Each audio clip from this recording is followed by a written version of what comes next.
In Blue Mountain, a tiny town nestled among the rugged peaks of Colorado, life flowed slowly, as if pausing in anticipation of a miracle. Snow-covered houses, narrow paths, and dense pines created a deceptive impression of tranquility. But behind one of the doors, in an old house on the outskirts, a drama unfolded, invisible to outsiders. Claire Evans, a young mother, lived there with her son Elijah, whom fate had dealt a harsh blow from birth. His illness, a rare neurological disorder, left the child immobile, as if locked within his own body. Day after day, Claire fought her silent fears alone, surrounded by the cold silence of her home. All her time was devoted to caring for her son, and her strength seemed to melt away like snow under the bright sun. Her only companion sharing this burden was Rosie, a Labrador rescued by Claire from a shelter a few months ago. In the eyes of the dog, who had been deprived of a home and warmth in the past, Claire saw the same pain that lived within her. From that day on, Rosie became part of their small family, but over time, she showed something more than just loyalty. That evening, Rosie suddenly changed. Instead of her usual calm, her behavior became anxious. The dog paced in circles around Elijah's crib, making soft but alarming sounds. The gaze of her brown eyes, usually calm, filled with tension, as if she sensed something hidden from human perception. Claire stopped in the doorway, watching Rosie. "What are you trying to tell me?" she thought, feeling anxiety slowly seeping into her heart. Elijah, peacefully sleeping in his crib, seemed as serene as always. But Rosie did not calm down. Her behavior seemed to scream of an invisible threat. This scene, simple at first glance, seemed to be a harbinger of something important. Claire, unsuspecting of what was to come, took a step back, leaving Rosie on guard by her son. Her thoughts, tangled in everyday worries, could not yet grasp the clue the dog was giving. Night fell over Blue Mountain, enveloping it in a thick blanket of darkness. But in this house, filled with anxiety and hope, a spark was kindling, capable of breaking through this darkness. Rosie, like a beacon in a stormy sea, kept a constant watch over Elijah, ready to act at any moment. Ahead of them lay a night that would change everything. In the quiet of early morning, as the town of Blue Mountain began to awaken, Claire Evans stood by the window of her modest living room, holding a cup of now cold tea. Outside, the frosty air painted patterns on the glass, and in the distance, the soft contours of coniferous forests were visible. This day seemed like so many others she had spent in the monotonous routine of caring for her son. Elijah, her 10-month-old baby, lay in his crib, surrounded by silence broken only by the steady hum of medical equipment. Claire, accustomed to this sound, had long accepted it as an integral part of her life. Her days blended into weeks, filled with changing diapers, calculating medications, and an unrelenting sense of anxiety. She had learned to fight the feeling of helplessness, but a wound remained in her heart that seemed like it would never heal. Through the familiar rhythm of this silence, a faint creaking of the floor suddenly sounded. Claire turned and saw Rosie, her Labrador, standing in the doorway of the room. The dog looked at her intently, and in her eyes, there was something strange that could not be explained in words. Rosie shifted from paw to paw, as if she couldn't stand still, and then barked shortly. "What is it, girl?" Claire set down the cup and took a step toward the dog. Rosie, as if hearing an invisible signal, turned and headed toward Elijah's crib, frequently looking back to check if her owner was following. At first, Claire didn't pay much attention, but the dog's insistence made her think. Rosie approached the crib and growled softly, not aggressively, but more like a warning. Claire came closer. Elijah, as usual, lay motionless, his face calm, his eyes closed. At first glance, everything seemed normal, but Rosie continued to move anxiously. The dog rose on her hind legs, resting her front paws on the edge of the crib, and nudged her nose into the blanket covering the child. Trying to calm herself, Claire knelt beside the crib and carefully adjusted the blanket. She ran her hand over her son's small hand, checking if everything was all right. Her fingers paused for a moment when she felt a slight, almost imperceptible movement. Elijah's hand twitched slightly, as if he was trying to move. It was so unexpected that Claire held her breath, not believing her eyes. "Elijah!" Her voice trembled, as if mixed with hope and fear. She touched his hand again, this time feeling his fingers slightly squeeze. This was not a spasm. It was a movement, small but very real. Rosie, standing nearby, softly barked, as if confirming that her anxiety was not in vain.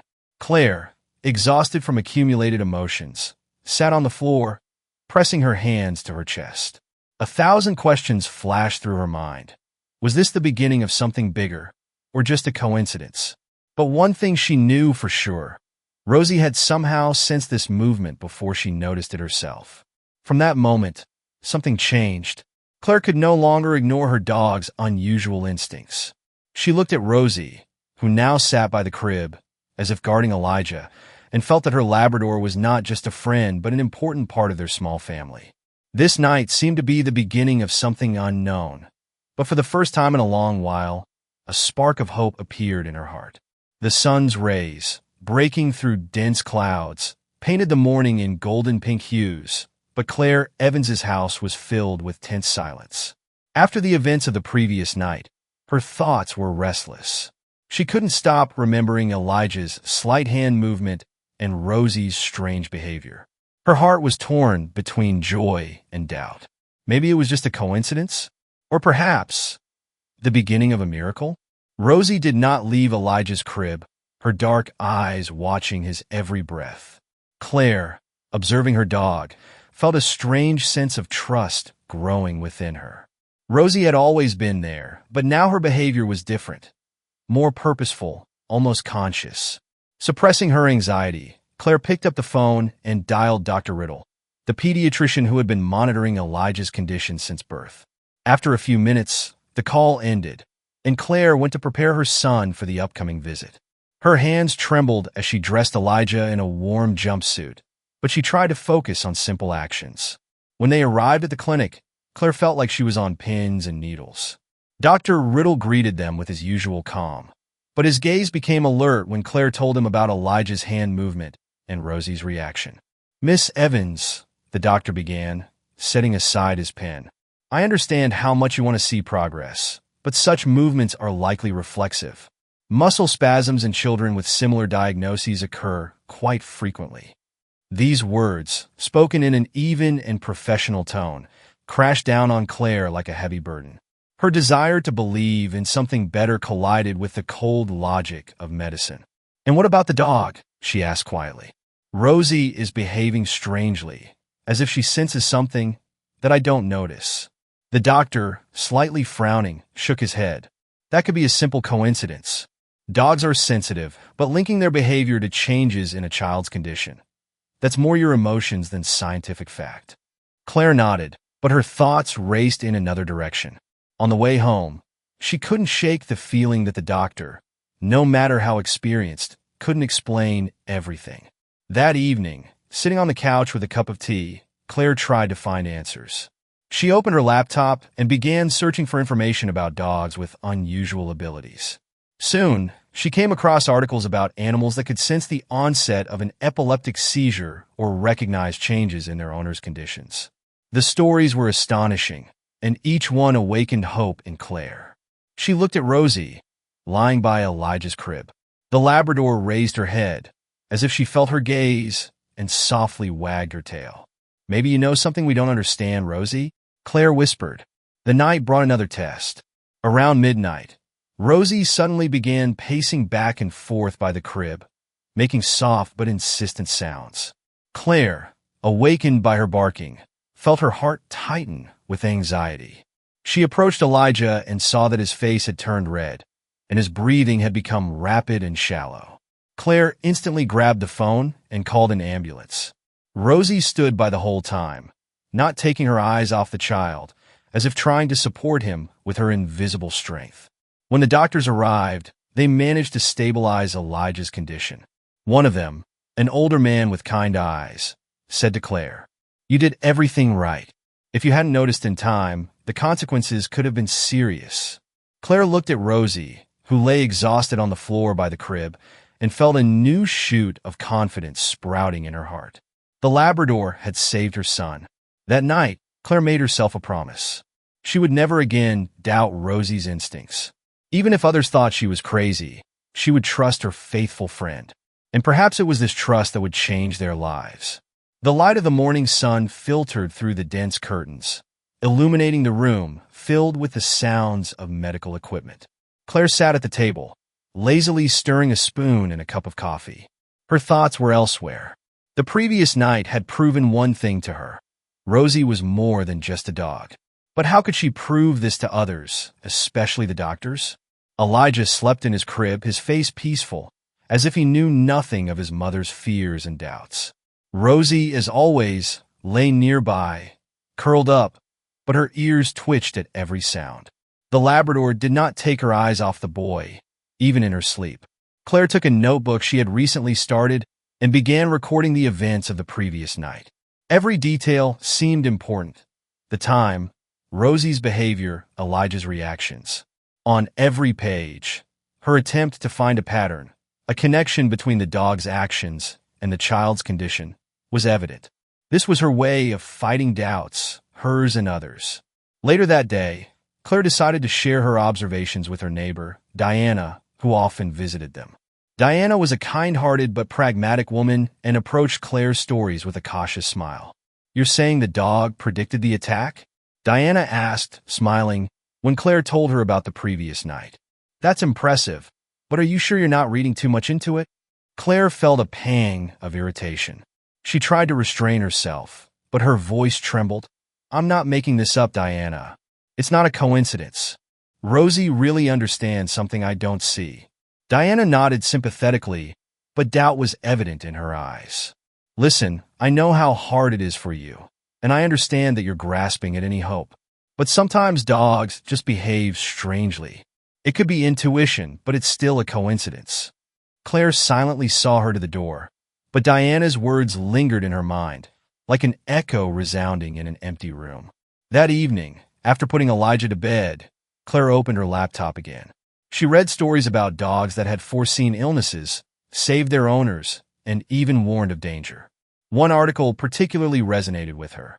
It told of a Labrador that saved a boy with epilepsy by waking his parents a few minutes before a seizure. Claire felt a strange sense of kinship with this story. Suddenly, Rosie stood up and headed toward Elijah's crib. Her gaze was focused, her movements purposeful. Claire immediately tensed. "What's wrong, girl?" she whispered, setting aside the laptop and rising from the couch. Rosie barked softly, her tail wagging, but not with joy, rather with concern. Claire approached and froze, noticing that Elijah's face had paled slightly. She felt his forehead, checked his breathing. At first glance, everything seemed normal, but her heart raced, as if warning of impending trouble. Rosie, anticipating her, grabbed a stuffed teddy bear that Elijah always kept in his crib and placed it next to the boy. This gesture seemed both soothing and protective. Maybe I'm going crazy, Claire thought, but something inside her urged her to trust the dog. She decided not to leave her son's crib that night. Claire sat in a rocking chair, trying to focus on a book, but her thoughts kept returning to Rosie's behavior. The Labrador did not move from the crib, lying on the floor, as if on guard. This tense atmosphere stretched for hours until, finally, a soft sound filled the house. It was a moan, almost imperceptible, but it made Claire jump from the chair. Elijah twitched, his face flushed, and his breathing became labored. Claire instantly realized that something was wrong and called the doctor. While she waited for a response, Rosie did not take her eyes off the boy, whimpering softly. The doctor finally explained that it could be a reaction to the weather or an early symptom, but insistently recommended going to the hospital immediately. Claire kept Rosie by her side throughout the journey, as if afraid to lose this warm source of confidence. When the doctors examined Elijah, the Labrador did not leave the door, looking at her mother with a reassuring gaze. "You did the right thing," the doctor said, returning to Claire after the examination. "His condition is stable, but without your attention, the situation could have worsened." At that moment, Claire understood. Despite Diana's words and the cold logic of the doctors, Rosie really helped her save her son. And now her task was to prove this to everyone else. Night fell over Blue Mountain, enchanting with its silence. Claire's house was shrouded in darkness, with only the light from a street lamp filtering through the dense curtains. But inside, everything seemed anxiously alive. Rosie, usually calm at this time, was noticeably nervous.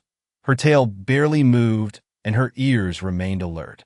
Claire, sitting on the couch with a book, cast attentive glances at the dog. Elijah slept in his crib, and the steady hum of medical equipment, like a backdrop, emphasized the seeming stability of their small world. But Claire knew this world was fragile. With each passing day, her belief in Rosie's intuition grew, and now she listened to every hint the dog gave. Suddenly, Rosie jumped to her feet, letting out a short but sharp bark. Claire looked up. The dog rushed to the crib, her movements quick and precise. Rosie began pacing anxiously, making strange whimpering sounds that Claire only heard in moments of real concern. "What is it, girl?" Claire's voice trembled, her fingers clutching the book tightly. She slowly stood up and followed the dog. Rosie approached the crib, rose on her hind legs, and pressed her nose into the blanket covering Elijah. She let out a short bark, then lay back down on the floor and began pushing the crib with her paw. Claire rushed to her son. His face looked normal, but something in his breathing made her anxious. It had become shallow, as if Elijah was struggling to breathe. Her heart tightened with fear as she realized what was happening. "Elijah!" Her voice trembled, but her hands acted quickly. She removed the blanket and pressed her hand to his chest. His breathing was becoming weaker.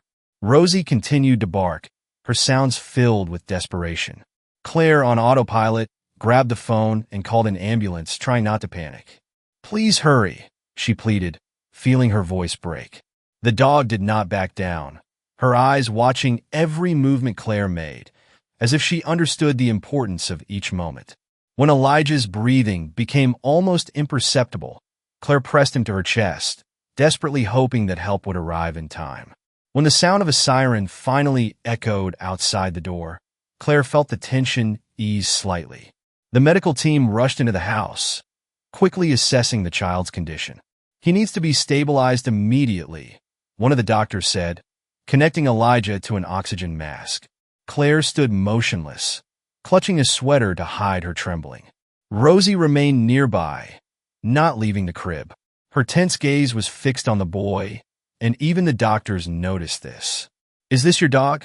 one of them asked, looking at Rosie with surprise. Claire could only nod, finding no strength to speak. After stabilizing Elijah, the doctors explained that the boy had experienced a brief exacerbation of respiratory problems related to his primary diagnosis. "You did everything right by calling us in time," one of them said, placing a hand on her shoulder. "Without this, the situation could have ended much worse." Claire looked at Rosie, who was still sitting by the crib, and felt a surge of gratitude. "It wasn't me. It was her," she said quietly, nodding toward the dog. The doctor chuckled, not trying to hide his skepticism. "Well, if that's the case, your dog is a real hero." That night, as the house was filled with silence again, Claire sat on the floor next to her son's crib. Rosie lay beside her, pressing against her legs. Claire ran her hand through the dog's fur, feeling her warmth, and whispered, "You saved him, Rosie. You know that." The dog sighed softly, her eyes closed, but Claire knew, even in her sleep, Rosie would be watching over Elijah. This night, like a test, had strengthened her belief even more. Now she knew for sure that she would never let others' doubts overshadow what her heart told her. Rosie was more than just a dog. She was a protector, an ally, and a part of the miracle Claire so desperately awaited. The bright light of the morning sun filled the room, but Claire's house was quiet, interrupted only by the sounds of medical equipment. Elijah, still weak from the events of that turbulent night, slept peacefully in his crib. Rosie, as always, lay nearby, her gaze watchful, like a sentry guarding something precious. Claire could not forget what had happened. Her thoughts returned to the moment when Rosie first sensed that something was wrong with Elijah. She took her notebook and opened it to the page where she had recorded her observations. Every detail of that night was meticulously documented. The time, Rosie's behavior, changes in Elijah's condition. But this was not enough. She needed to understand how and why Rosie reacted with such precision. Deciding to act, Claire contacted the local veterinarian, Dr. Sarah Miller, who specialized in animal behavior. Sarah, a kind woman in her 40s with a warm smile, listened to Claire's story with interest, but also with a touch of skepticism. "Are you saying Rosie sensed a deterioration in your son's condition?" she clarified, jotting something down in her notebook. "Exactly," Claire nodded. "This isn't the first time. I document everything, but it's beyond my understanding." Sarah pondered, rubbing her chin. Such behavior in dogs is rare, but does occur. Some animals can sense changes in the human body, whether it's breathing, pulse, or even scent. Perhaps Rosie is reacting to physiological changes in your son that you can't notice. Claire felt a spark of hope. But can this be proven? That's more complicated. For that, we need to conduct observations, possibly even tests. But I believe your Rosie is truly extraordinary. The next day, Claire took another step. She scheduled a consultation with Dr. John Rivers, a specialist in animal-assisted therapy who worked with dogs trained to help people with disabilities. John, a serious man with kind eyes, listened intently to her story. "If your observations are accurate, Rosie could be much more than just a family pet," he said. "Dogs with such abilities can become part of official therapy." Claire nodded, feeling her doubts begin to fade. "But what do we do next?" "First, I'd like to see Rosie in action," John suggested. "If you don't mind, I could come to your house and observe." That evening, John came to Claire's house. They sat in the living room, and Claire showed him her notes. Then, as if on cue, Rosie demonstrated her abilities again. The Labrador became alert, stood up, and headed toward Elijah's crib. John stood up, watching the dog intently. "She's clearly sensing something," he murmured. Claire approached the crib and noticed that Elijah's breathing had become slightly heavier. She knew this was a sign. In a few minutes, his condition could worsen. "This is not a coincidence," she said firmly. John nodded. "No, not a coincidence. Your dog definitely has a gift." The next day, John recommended that Claire officially register Rosie as a therapy dog. This process was long, but it could open new opportunities for helping Elijah. Claire felt that her struggle was just beginning, but now she knew she was not alone. Rosie, lying at her feet, raised her head as if sensing her gratitude. Claire, looking at her dog, smiled. "We'll make it, girl. With you, we can do anything." This chapter of their lives was filled with uncertainty, but Claire believed that with Rosie by her side, they could overcome any obstacle. The soft evening light filled Claire's living room, illuminating the cozy space. On the carpet, amid toys and blankets, lay Elijah. His face, usually calm, was lit up with a rare smile.